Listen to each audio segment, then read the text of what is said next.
Hello, good morning, शुभ सकाळ। आता वाजलेले आहेत सकाळचे 6 वाजलेले आहेत। माझं सगळं आवरलंय, म्हणजे मला आज झोप येत नव्हती। मी 4:30लाच उठले, आंघोळ वगैरे केली आणि हे पा माझा स्वयंपाक सुद्धा चालू आहे। भाजी झाली आहे आणि पोळ्या पण होत आल्यात आणि माऊ पण आज लवकर उठली बा। मी खाली आल्यामुळे माऊ पण आली खाली। 6 वाजता माऊ खाली आली। आता निवांत आवरेल माऊचं, नाही तर खूप घाई होते शाळेत जायच्या वेळेस। हो ना बाळा, तुला झोप आली आहे का अजून? नाही ना, फ्रेश व्हायचं लगेच। आज आहे गुरुवार आणि महालक्ष्मीची पूजा पण आहे, उद्यापन पण आहे, शेवटचा गुरुवार आहे। तर मला पूजा पण मांडायची होती, मला झोप पण आहे ना 4:30च्या पुढे। तर 4:30 वाजता उठून मी सुरुवात केली कामाला आणि आता माऊचं पण आवरणार आहे। माझं थोडंच पोळ्या राहिल्यात। हो, अजून बाळा सूर्य नाही ना आला वरती।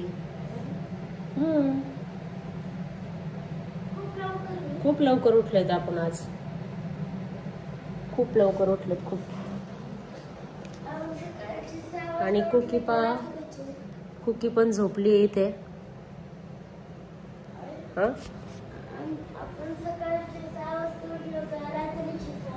सकाळची 6, रात्रीची 6 नसतात बाळा। तर चला, घेते उरलेल्या पोळ्या करून आणि माऊचं आवरते। टिफिन भरावे लागतील त्यांचे 7:30ला, तर त्या दोघी जणी जातात घरातून बाहेर। 7:30च्या अगोदर त्यांचं सगळं आवरायला पाहिजे असतं। तर चला, बाय।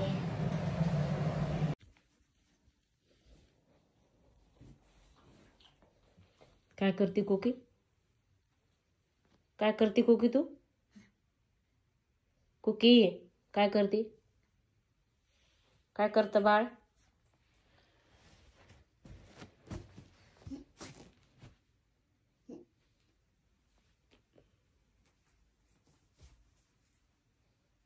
चल खाली हो, चल खाली खाली चल। उठव दीदीला, दीदीला उठव, ताईला उठव, ताईला उठव। उठ म्हणा, उठ उठ।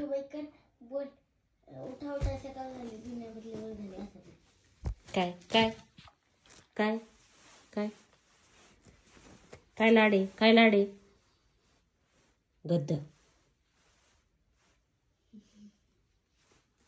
चल खाली हो, खाली हो, चल। आळस आला? कसा आळस आला तुला? कुकी उठ ना, चल मग आवरून घे।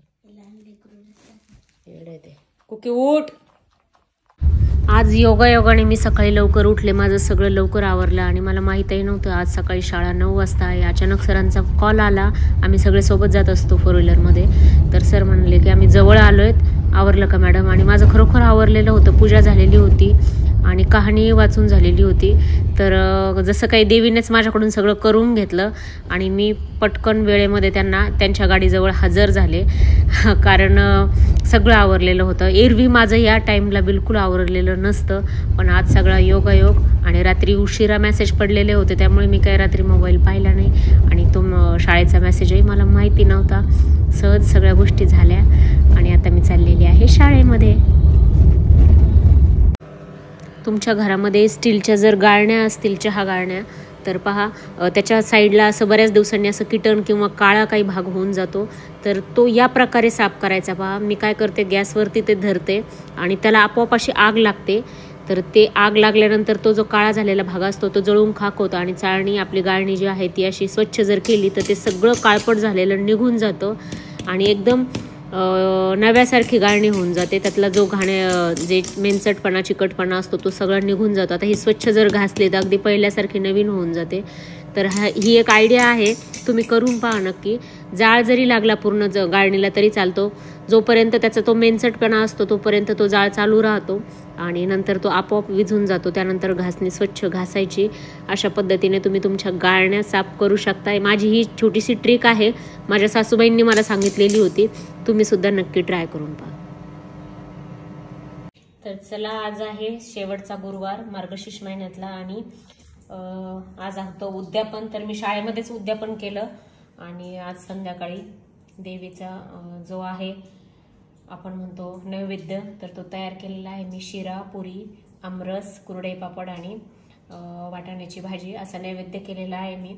आज आहे एकादशी. खूप जणांचं कन्फ्युजन होतं की एकादशी आणि आल्यामुळे नेमकं काय करायचं. तर मला असं समजलं की जे एकादशी धरतात त्यांनी एकादशीप्रमाणे पाळायचं आणि जे धरत नाहीत त्यांनी रेग्युलर प्रमाणे करायचं. तर आज मी रेग्युलर प्रमाणे उद्यापन केलं आणि देवीला हा नैवेद्य पण तयार केलाय. तर आता जात आहे नैवेद्य ठेवण्यासाठी. तर अशी पूजा मांडलेली मी.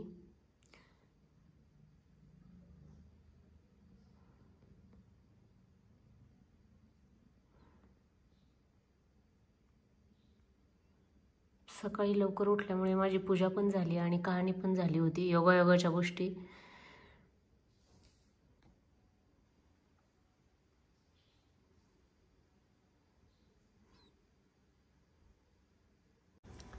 ह्या ज्या बाहेर टोपियारी ठेवलेल्या आहेत ह्या टोपियारीवर पहा किती धूळ बसली आहे आणि ही धूळ मला अधूनमधून स्प्रेच्या साह्याने मी साफ करत असते. पहा घरातल्या प्रत्येक झाडांना असा स्प्रे करते मी. हे पहा धुळीचे कण दिसत आहेत हे पहा.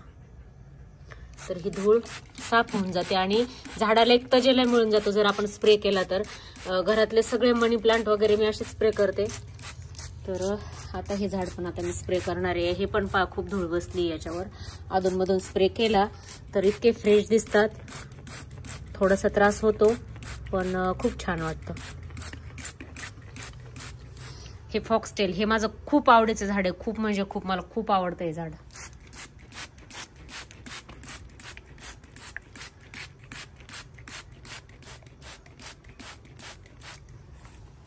हात गळून येतोय. स्प्रे जरा हार्ड आहे ना.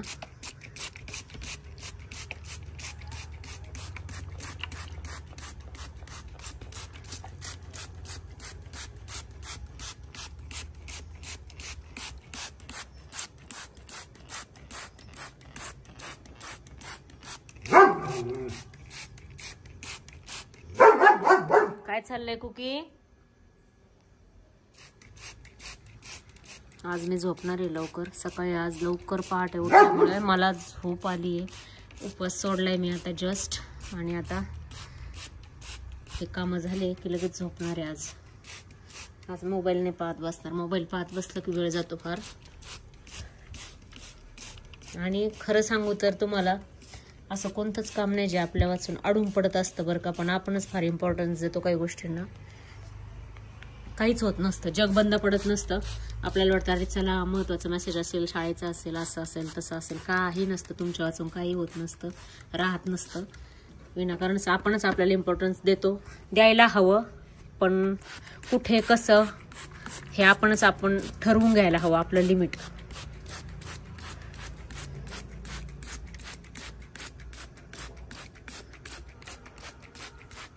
किती छान दिसत आहेत हे पहा ना. स्टोन पेंटिंग केलेली मी, रॉक पेंटिंग. धूळ निघली त्याच्यावरची तर मस्त दिसतंय.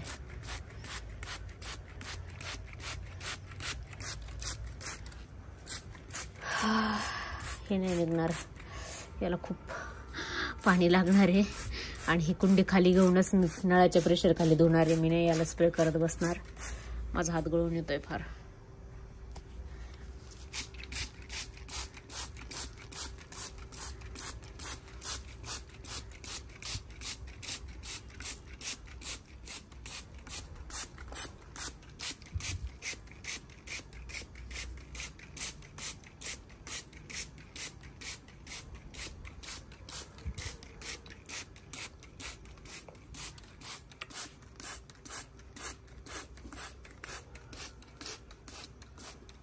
तर चला कुकी, काय चाललंय कुकी तुझं?